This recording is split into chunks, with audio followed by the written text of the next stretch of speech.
Bismillahirrahmanirrahim. Assalamualaikum warahmatullahi wabarakatuh. Selamat malam, salam sejahtera dan salam merdeka. Selamat berjumpa lagi pada hari ini. Alhamdulillah kita dah lama tidak bersiaran. Jadi suatu kesempatan yang baik hari ini ya, pada hari Rabu 24 Ogos 2022 bersamaan 26 Muharram 1444 Hijri, dan insyaAllah seminggu lagi kita akan menyambut hari kemerdekaan, hari kebangsaan yang ke-65 ya. Jadi seperti yang anda sekalian, saudara-saudari di luar sana maklum, politik negara begitu menarik, begitu panas.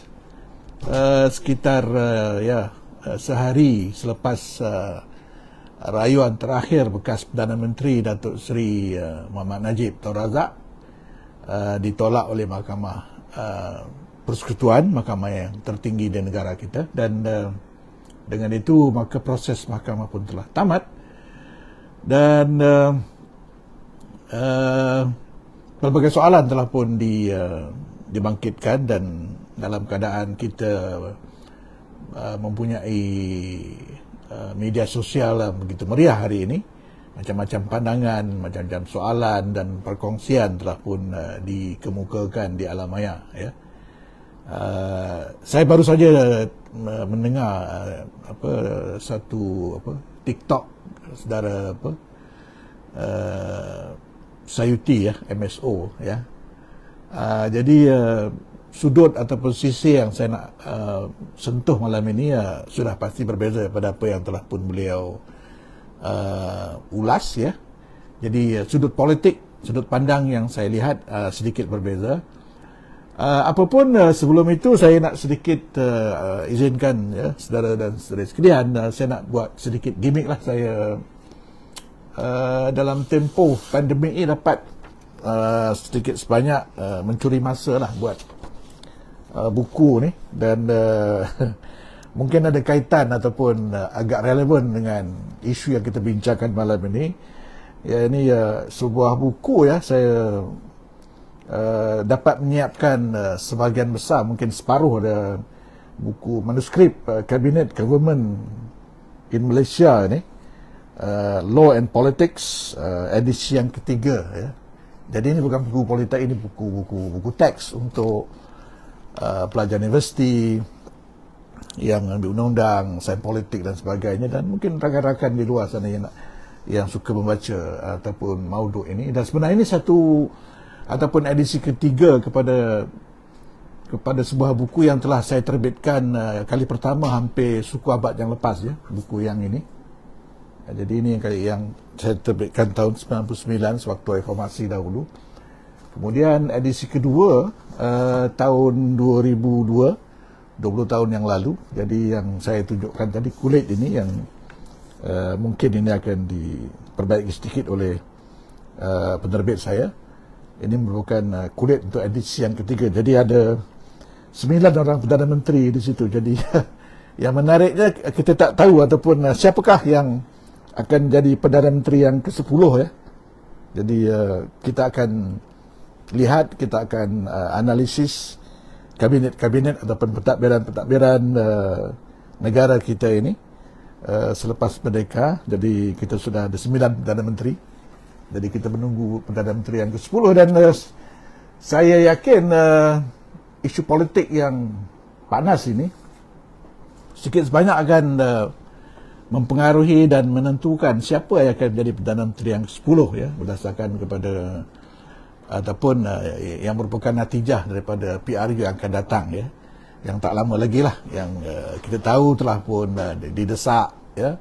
Perdana Menteri yang ada sekarang yang ke-9, Datuk Seri Ismail Sabri, didesak oleh UMNO untuk mengadakan pilihan raya dengan segera, dan malam ini pun kita difahamkan Biro Politik UMNO bermesyuarat di PWTC di Kuala Lumpur. Jadi kita tunggu apa yang akan menjadi natijah pada malam ini. Jadi berbalik kepada isu kita, saudara-saudari sekalian, pada malam ini kita nak melihat kesan politik ataupun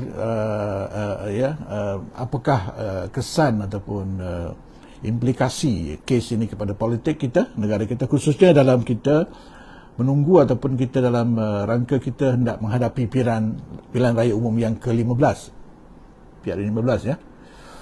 Dan saya ingin nak memetik apa yang disebut oleh Yang Berhormat Ketua Pembangkang Datuk Seri Anwar Ibrahim pagi ini, tak silap saya.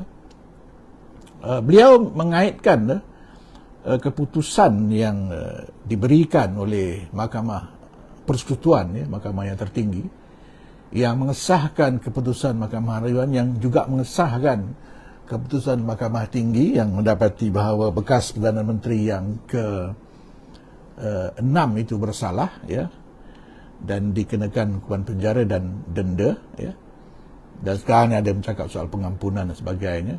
Jadi apa yang disebut oleh Datuk Seri Anwar ialah bahawa keputusan itu dimungkinkan oleh perubahan oleh rakyat pada 2018 yang meletakkan Pakatan Harapan sebagai kerajaan, sebagai pentadbiran negara, buat pertama kali dalam sejarah negara yang bukan daripada UMNO Perikatan dan bukan daripada UMNO Barisan Nasional. Kemarin, kata saya, semalam, Yang Berhormat Saudara Muhammad Hanifah Maidin, rekan saya juga ada menyambut perkara yang sama. Jadi senada dengan Datuk Seri Anwar, dan saya rasa apa yang disebut oleh Yang Berhormat Saudara Anthony Loke, Sesagung DAP pun lebih kurang sama juga. Itu menekankan soal bahawa keputusan yang berlaku ataupun yang dicapai ataupun yang kita lihat itu adalah merupakan sesuatu yang dimungkinkan oleh perubahan besar pada 2018. Jadi isunya sekarang ini, apa dia ataupun apa kaitannya politik dengan kehakiman dan sebagainya. Sebab kita bicara soal kebebasan kehakiman dan seumpamanya, ya. Jadi pada saya ini mengimbau apa yang saya biasa ajar di universiti, iaitu subjek law and society, dan yang satu subjek yang kita ajar untuk mahasiswa di fakulti human science, atau termasuk rakan-rakan ataupun kawan-kawan daripada sains politik, law and society. Jadi bagaimanakah ataupun apakah kesan kepada mahkamah, ataupun bagaimana mahkamah berfungsi dan berperanan dalam budaya, dalam ruang lingkup politik yang tertentu, Jadi apa yang berlaku di Malaysia ini jelas menunjukkan sesuatu yang positif, selain daripada soal undi 18 dan banyak lagi perkara yang tidak berlaku pada zaman UMNO Barisan Nasional selama 60 tahun sebelum itu, Jadi apa yang ditekankan di sini ialah bahawa kebebasan kehakiman itu dimungkinkan oleh perubahan politik, yang merubah lanskap politik negara kita. Dan saya ada sebut dengan Yang Berhormat Hanifah bahawa bukan saja di Malaysia, bahawa perubahan itu dimungkinkan oleh sesuatu yang merongkai ataupun merubah sistem politik negara itu. Dan saya fikir ini bukan sesuatu yang hanya berlaku di Malaysia. Negara yang lebih lama, yang lebih tua seperti Amerika Syarikat, kita lihat bagaimana pada kurun yang ke-19, Mahkamah Agung mencampakkan Amerika Syarikat ke kancah perang saudara apabila hakim-hakim di situ mengatakan kulit hitam itu tidak ada hak sebagai manusia. Hak sama rata itu tidak ada. Jadi itu menyebabkan perang saudara yang dimenangi oleh pihak yang menentang perhambaan, khususnya Abraham Lincoln, Jadi itu satu contoh yang pada saya paling penting, bagaimana kehakiman itu boleh menjadi faktor yang negatif ataupun faktor yang positif. Dan kita lihat juga bagaimana kemenangan Presiden Amerika Syarikat itu akan dilihat boleh menentukan komposisi ataupun pelantikan hakim-hakim di Mahkamah Agung, Jadi kita lihat bagaimana politik itu boleh mempengaruhi ataupun boleh menentukan lenggok ataupun arah kehakiman itu sendiri, Dan saya nak sebutkan, dalam di Amerika Syarikat, kalau kita lihat Federalist Papers, jadi suatu dokumen yang memberikan latar belakang dan juga huraian kepada falsafah dan asas perlembagaan negara itu. Ialah disebut di sana bahawa judiciary ataupun badan kehakiman is the least powerful branch of state. Maknanya badan kehakiman badan yang paling lemah berbanding dengan eksekutif dan juga legislatif atau badan perundangan, ya. Jadi dia mau tidak mau ditentukan ataupun lenggok dia ditentukan oleh politik. Jadi kita harus faham, ya. Jadi begitulah maknanya kalau kita nak kata hakim ini hero pun, dia hero dalam ruang lingkup yang telah pun ditentukan, ya. Jadi ini satu perkara yang sangat penting, dan di sini saya nak ulang ataupun saya nak sebutkan. Jadi kita harapkan mereka yang pesimistik dengan politik, ya, sebab nampaknya dalam setahun dua ini kita melihat bahawa telah muncul suatu kelompok, satu generasi yang tidak peduli satu istilah ataupun satu keadaan yang almarhum Siddiq Fadil menyebutkan, ya, dia mengambil perkataan Indonesia itu masa bodoh, itu tak peduli, naif dan apathetic, ya, tak peduli pada politik dan tak mau berpolitik, dan ini sekarang lebih teruk lagi, tak mau berpolitik. Jadi kita mengharapkan dengan perkongsian malam ini dan juga dengan apa yang berlaku itu, mereka yang berfikiran demikian supaya dapat berfikir dua kali supaya hala tuju negara ini dapat dikembalikan kepada landasan yang betul. Jadi saya nak sebenarnya menghuraikan ataupun nak menganalisis dan nak menekankan apa yang disebutkan oleh Ketua Pembangkang di Parlimen tentang betapa pentingnya perubahan politik itu dalam memastikan institusi negara itu dapat dikembalikan kepada landasan yang betul. Dan saya katakan tadi, maknanya saya cukup teruja kerana dia mengimbau pengalaman saya dalam dunia akademik, ya, bercerita soal dan saya nak sebutkan juga apa yang berlaku di Britain, di United Kingdom, ya. Kemenangan besar Labour, ya, Parti Buruh pada 1997 di bawah pimpinan Tony Blair telah menyebabkan atau memungkinkan reformasi di House of Lords, ya, dan juga dia meletakkan membina Mahkamah Agung yang terbaru dalam bentuk Supreme Court, ya, bukan lagi House of Lords, ya, yang pada asalnya agak pelik kerana House of Lords itu ketua hakim negaranya ataupun ketua badan kehakiman adalah merupakan orang politik, ya, daripada kerajaan pemerintah. Jadi dengan adanya kemenangan Labour pada 1997, landslide win Labour Party itu memungkinkan beberapa perubahan yang mendasar dalam struktur perlembagaan dan kenegaraan di United Kingdom. Satu lagi contoh yang menunjukkan betapa perubahan politik sangat penting dalam menentukan hala tuju institusi penting negara. Jadi sebab itu sewaktu reformasi lalu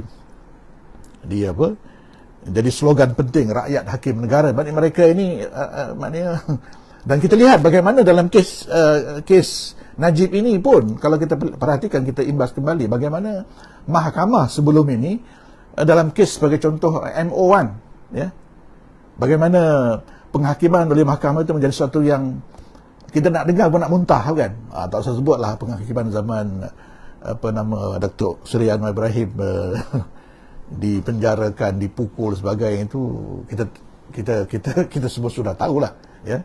Boleh buat satu tesis, ya, dengan apa yang berlaku. Jadi dengan apa yang berlaku ataupun dengan perubahan yang berlaku pada 2018 itu memungkinkan apa yang kita lihat, yang sebelum ini kita hanya lihat di Korea, ya, bekas presiden dimasukkan dalam penjara dan sebagainya, kena rasuah dan sebagainya. Di samping itu saya harus juga mengakui bahawa di kalangan penyokong dan mereka yang cenderung pada Pakatan Harapan pun ada yang kecewa, ya.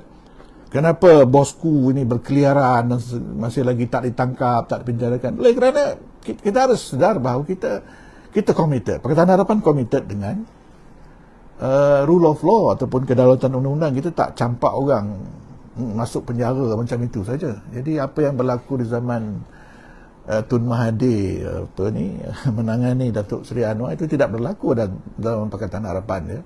Jadi kita harus berbeza. Jadi itu standard, itu politik yang Pakatan Harapan nak bawa. Jadi berbeza. Jadi akhirnya kita dapat juga melihat apa yang dimaukan oleh mereka itu, yang tak sabar-sabar nak tengok bosku dipenjarakan dan sebagainya. Jadi kita lihat betapa pentingnya kita sabar dan kita mengikut proses yang telah pun ditetapkan oleh undang-undang. Dan apa yang penting kali ini ialah bahawa hukuman itu dilakukan mengikut undang-undang, dan yang dituduh itu telah pun diberikan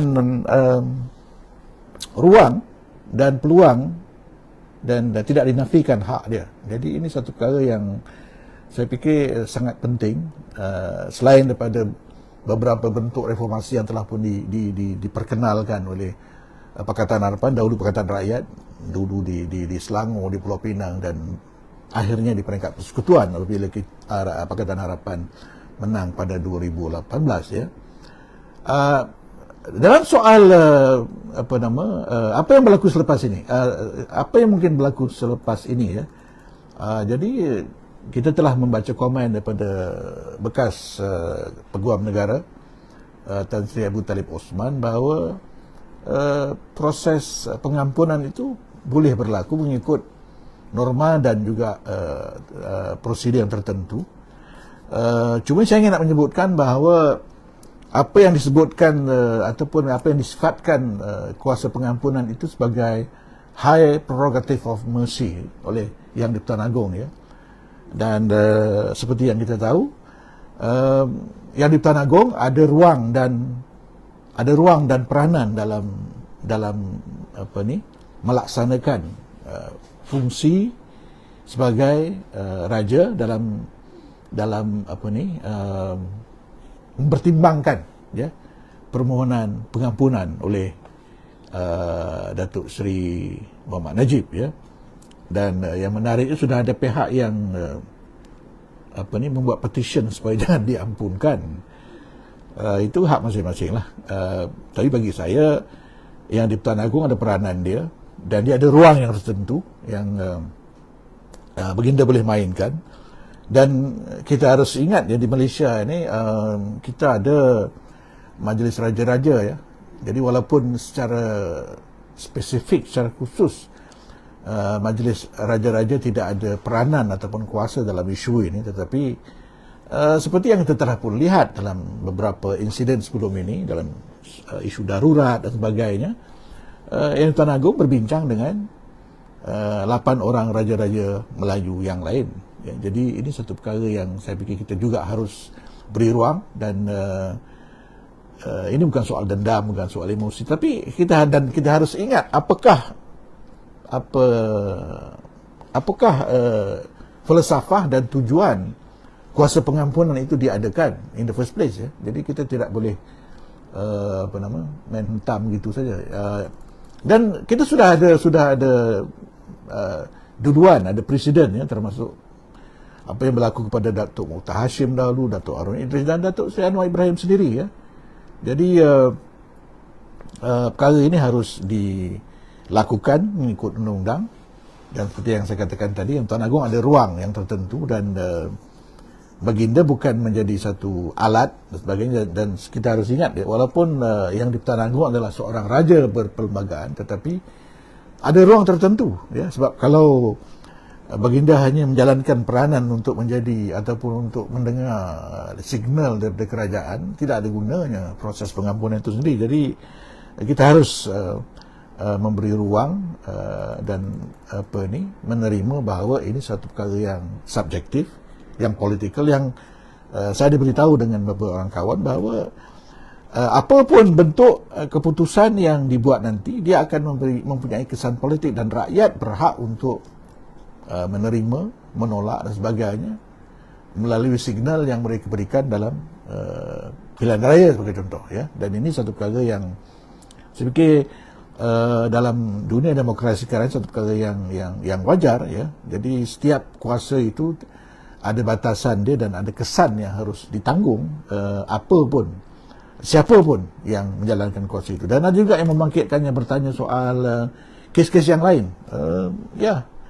Saya tidak nafikan, dan dalam undang-undang ini dalam kes kriminal undang-undang apa ni, jenayah ini tiada batasan, tiada limitation. Jadi mungkin dia akan membawa kepada yang lain-lain dan sebagainya, ya. Dan juga dalam masa yang sama saya rasa ini tidak mustahil akan memberikan suatu kekuatan dan juga sebab kepada perkara yang lain untuk lebih dibahaskan dan dibicarakan, seperti yang kita lihat sekarang kes skandal LCS, ya, kapal kapal perang pesisir pantai, ya, yang menjadi isu sekarang ni setelah didedahkan oleh pihak jawatan kuasa kira-kira awam PAC di Parlimen, dan beberapa kes yang tertentu di Perak, kes MAPS, ya, yang menjadi gajah putih, ya, yang telah pun menelan hampir 1,700,000,000 lebih. Bila nak dijual, diletakkan dalam 70 juta pun tak ada yang nak, ya.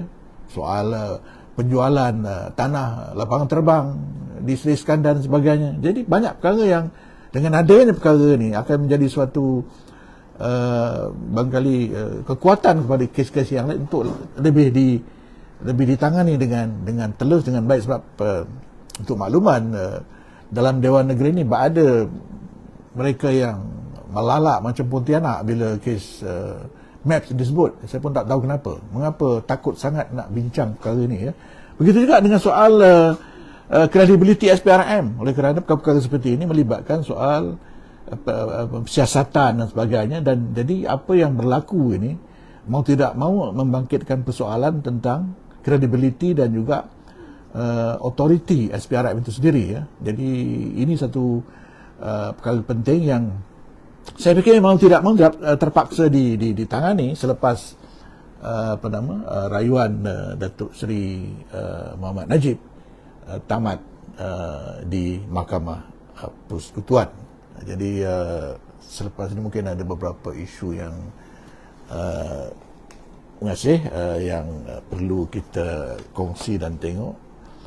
Soal status Datuk Seri Muhammad Najib sebagai ahli Parlimen, ini bergantung kepada soal pengampunan tadi. Kalau dah tak dapat ataupun ditolak, jadi ataupun sudah 14 hari, ya. Jadi maknanya itu sudah disebut dalam media, ya. Jadi ya ini satu risiko ataupun satu perkara yang beliau terpaksa hadapi lah, sebagai orang yang telah pun orang kata exhausted the legal process dan didapati bersalah, maka kehilangan kelayakan itu akan berlaku. Dan oleh kerana masa sudah hampir dan tak beberapa bulan saja dengan habis penggal yang ini, maka tidak ada pilihan raya kecil untuk pekan lah, ya. Setahun ni dah memang, kalau katakan 2 tahun pun memang dah tak ada, ya. Apa lagi ni? Ya, soal keputusan Mahkamah Tinggi yang tidak membenarkan seorang peguam QC itu saya rasa dah disebutkan oleh mahkamah ataupun diberikan sebab dan alasan oleh mahkamah, dan saya tak perlu komen. Itu boleh rujuk terus dan baca terus pada penghakiman mahkamah. Begitu juga soal pengampunan tadi yang saya dah sebutkan secara sepintas lalu, ya. Anda boleh lihat kembali apa yang berlaku dalam kes-kes yang saya sebutkan tadi, terutama yang melibatkan yang bersifat high profile seperti Datuk Harun Idris, Datuk Muhtar Hashim dan Datuk Seri Anwar sendiri, kan. Jadi sebenarnya mungkin saya nak tambah sedikit lah soal pengampunan ini. Satu perkara yang dibenarkan ataupun ada ruang pengampunan dalam sistem perundangan kita ialah sebagai suatu mekanisme untuk menangani kelemahan dan ketidakadilan itu secara umum, ya, dalam sistem undang-undang kita.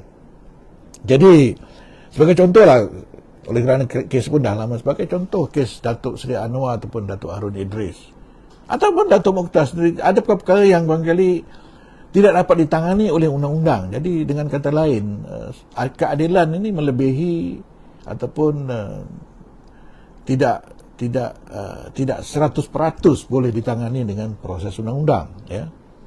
Ataupun mau tidak mau ada beberapa isu yang ataupun aspek yang tidak dapat ditangani oleh undang-undang itu sendiri, ya, oleh mahkamah itu sendiri. Dan inilah sebabnya mengapa kuasa pengampunan itu dimasukkan dalam sistem perundangan kita, ya. Jadi tetapi dalam masa yang sama dia tidak harus dijadikan suatu mekanisme untuk menidakkan ataupun untuk negate ataupun untuk menafikan ataupun untuk mengimbangi kuasa mahkamah. Sebab kalau itu cara ataupun itu yang dilaku ataupun yang berlaku, makanya dia sudah bertentangan dengan maksud asal kuasa pengampunan itu sendiri. Jadi ini satu perkara yang saya fikir saya pasti akan dipertimbangkan oleh mereka yang diberikan ataupun harus terlibat dalam proses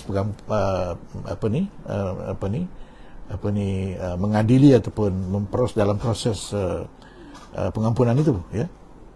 Jadi satu perkara yang tidak mudah lah, dan saya harus juga sebut di sini bahawa contohnya kes pengampunan yang diberikan kepada Datuk Mokhtar Hashim menyebabkan timbulnya dakwaan ataupun tuduhan tidak adil, sebab ada kes lain, ya, yang juga berlaku dalam masa yang sama. Dia juga mengemukakan permohonan pengampunan tapi ditolak. Jadi ketika itu apa yang berlaku ialah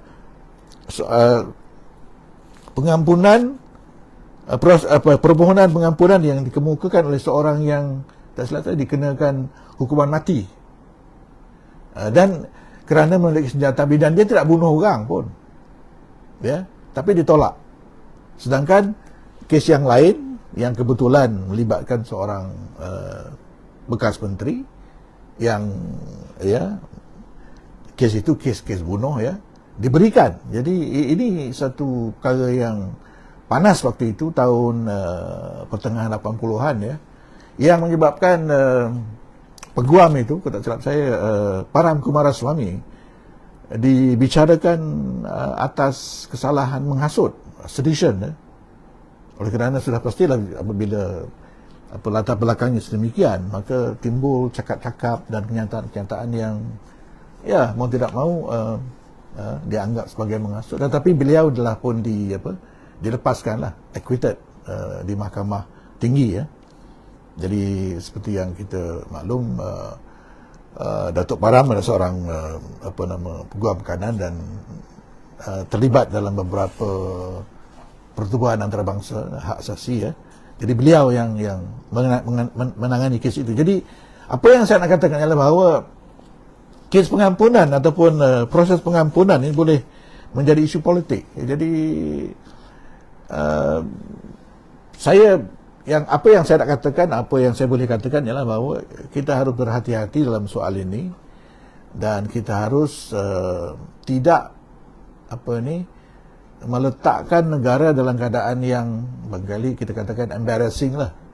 Maknanya kalau dilihat bahawa hukuman yang dijatuhkan oleh mahkamah itu kemudian nanti boleh dipadam oleh lembaga pengampunan ataupun apa saja dengan begitu saja. Jadi dia seolah-olah mempermainkan undang-undang itu sendiri. Jadi, dan tidak semua orang, pastinya tidak semua orang layak ataupun akan mendapat pengampunan, kan, sebab sudah pastilah dia bersifat selektif, dan seperti yang kita maklum dia sesuatu yang bersifat subjektif, ya, yang undang-undang tidak boleh ataupun tidak akan meneliti. Sebab itu saya melihat usaha beberapa pihak untuk mempertikai pengampunan yang diberikan kepada Datuk Seri Anwar itu perkara yang dari segi undang-undang sia-sia dan tidak ada merit lah.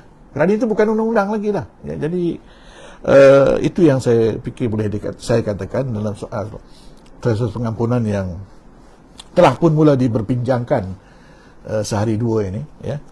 Termasuk seperti yang saya katakan tadi, ada sekumpulan yang telah pun buat petition untuk awal-awal lagi mengatakan bahawa Datuk Seri Muhammad Najib tidak harus diberikan pengampunan, tapi saya fikir kita berikan ruang kepada pihak yang berkenaan untuk menjalankan tugasnya. Jadi saya fikir, tapi apapun, oleh kerana mereka mempunyai hak untuk bersuara, dan kita berikan ruang juga untuk mereka bersuara. Jadi sahabat sekalian, saya fikir demikianlah antara beberapa isu yang saya rasa boleh kita kongsikan pada malam ini untuk kita melihat dan menganalisis kesan kes melibatkan Datuk Seri Muhammad Najib ini dari segi politik, dan juga apakah yang akan berlaku ataupun bagaimana kes ini akan mempengaruhi PRU yang akan datang, PRU yang ke-15. Dan oleh kerana seperti yang saya katakan tadi, apa yang berlaku pun oleh kerana ataupun dimungkinkan oleh perubahan besar pada 2018, saya fikir sudah pasti dia akan punya kesan yang tertentu, oleh kerana dia akan meletakkan parti-parti politik dalam posisi yang tertentu, ya. Dan ini akan menyebabkan sahabat mereka semakin popular ataupun dalam keadaan yang lemah dan sebagainya lah, ya. Selain daripada soal desakan untuk bubarkan parlimen itu tadi, ya. Setakat ini, sebelum ini, pihak yang mahukan supaya pilihan raya diadakan melalui pemboboran yang segera ialah mereka yang dilihat sebagai ahli-ahli ataupun kelompok kluster mahkamah. Jadi sekarang ni satu sudah tak ada, jadi kita tak tahu bagaimana kekuatan mereka, dan kita akan tengok apa yang diputuskan ataupun dibincangkan oleh Biro Politik UMNO malam ini, oleh kerana kes ini secara direct, secara langsung melibatkan seorang yang jelas menjadi poster boy mereka. Jadi sudah pasti apa yang diputuskan oleh Biro Politik UMNO malam ini sangat penting, dan juga kepada status ataupun masa depan kerjasama mereka dengan PAS sebagai contoh, ya. Jadi ini satu perkara yang saya fikir menarik, dan seperti yang saya katakan tadi, kita mengharapkan supaya generasi yang pesimistik, yang muak dengan politik, yang tidak bersemangat itu supaya tampil dan memahami, oleh kerana jika anda tidak ke depan ataupun anda tidak memberikan atau tidak memainkan peranan ataupun tidak menggunakan hak yang telah pun diberikan ataupun diruangkan kepada anda, maka jangan salahkan orang lain sekiranya nanti berlaku perkara yang barangkali merugikan kita, ya. Jadi saya fikir setakat itulah, dan insyaAllah kita akan berjumpa lagi selepas ini, oleh kerana suhu politik kita pun semakin panas. Jadi terima kasih kerana bersama dengan kita bersyarat pada malam ini, dan insyaAllah kita akan berjumpa lagi dalam isu-isu yang lain dalam masa yang akan datang. Sekian, Assalamualaikum warahmatullahi wabarakatuh. Selamat malam, jumpa lagi.